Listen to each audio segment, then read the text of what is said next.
जी अस्सलाम वालेकुम नाजरीन, आप देख रहे हैं Zaheer Ilyas official YouTube channel. Please आप इसको सब्सक्राइब भी कर दें, बेल आइकन को भी दबा दें और ताकि आने वाली तमाम वीडियोस आप तक पहुंचती रहें। जो वीडियो अच्छी लगे नीचे कमेंट्स भी किया करें, अपनी राय का भी इजहार किया करें। जी नाजरीन, आज 18 अक्टूबर 2020 रोज इतवार पीडीएम जो कि अपोजिशन पे की तमाम जमातों का एक इत्तेहाद है जिसका नाम पीडीएम रखा है, उसका आज कराची में जलसा हो रहा है, जलसा हुआ और उसमें तमाम जितनी भी जमातें हैं अपोजिशन की सिवाय हुकूमती जमात के, मैं समझता हूँ कि तकरीबन सारी जमातें हैं पाकिस्तान की उसके अंदर शामिल। तो उन्होंने अपने ख्यालात का इजहार किया और हुकूमत वक्त से अपनी डिमांड्स की। तो वो मैं समझता हूँ कि सिवाय अपनी जातियात के जो बेनिफिट्स हैं, फायदे हैं, उसके अलावा कोई इस तरह की ठोस जो है हुकूमत के खिलाफ चार्जशीट नहीं पेश कर सके। तो हम सब लीडरान की तकारीर का थोड़ा थोड़ा आपसे इजहार करेंगे। सबसे पहले हम बात करेंगे कि मरियम नवाज साहिबा का।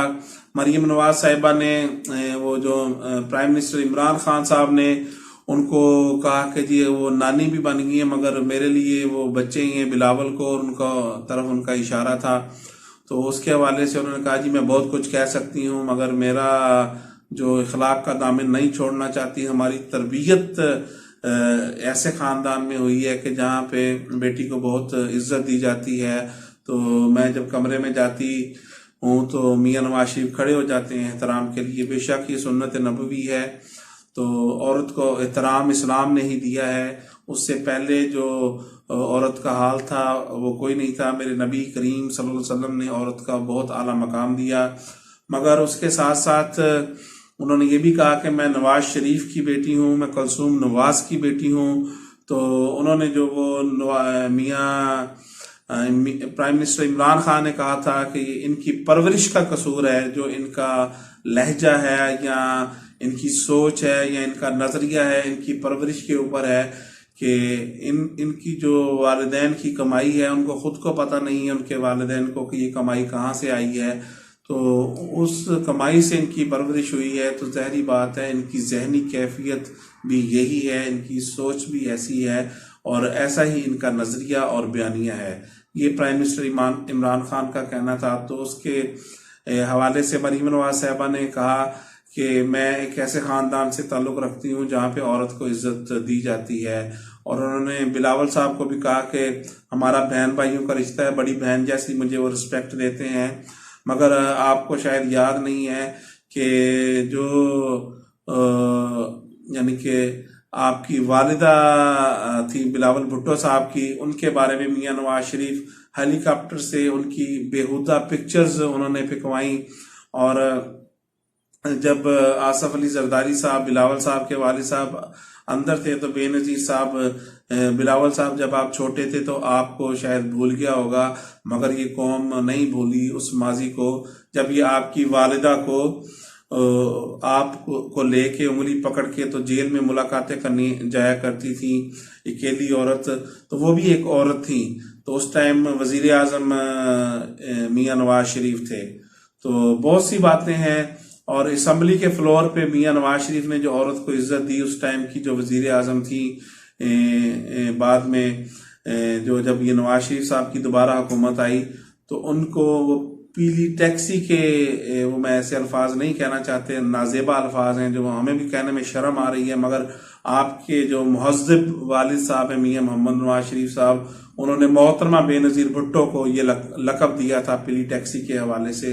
शायद आप पूछिएगा मियाँ साहब से, वरना असम्बली की तकरीरें निकलवा के वो सुनिएगा, शायद आपकी इस्लाह हो जाए।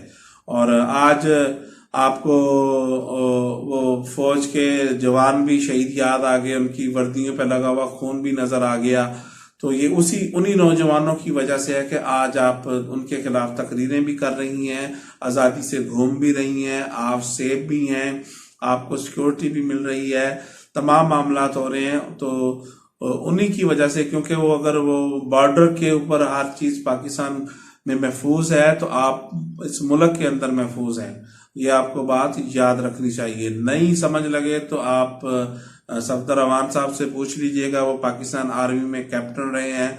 वो आपको बताएंगे कि पाकिस्तानी फौज के जो जवान हैं या ऑफिसर्स हैं वो क्या किरदार है उनका पाकिस्तान की सिक्योरिटी में।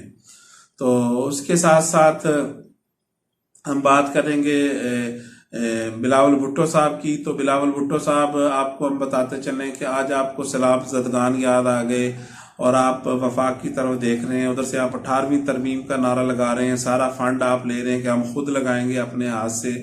तो आप ने हेल्प देखें, आपके सीएम ने हेल्प मांगी, कराची में सैलाब आया, पाक फौज से हेल्प मांगी। तो पाक फौज, मैं समझता हूँ कि सूबा सिंध ने कोई ऐसा इदारा नहीं बनाया है कि पाक फौज जो है वो सूबा सिंध ने बनाई है। ये वफाक का इदारा है जिसने आके आपके जो आपकी तो इतनी भी वो इखलाकी वो नहीं है कि आपने कोई गटर साफ करने और वो जो नाले हैं साफ कराची के नहीं कर सकते। इस तरह का कोई इदारा नहीं आप बना सकते। पिछले 10 साल से आप बराबर 12 साल से बैठे हुए हैं सिंध के अंदर। तो आपको शर्म आनी चाहिए पाक फौज के खिलाफ बात करते हुए और ऐसे लोगों के साथ बैठते हुए। और जहां तक आप जजीरों की बात कर रहे हैं तो जजीरे पाकिस्तान के अंदर हैं। जजीरे जितने भी हैं, अगर सिंध में है, बलूचिस्तान में है, पाकिस्तान की किसी भी कोई हदूद का जिसमें पाकिस्तान का फायदा है तो वो पाकिस्तान की हदूद है।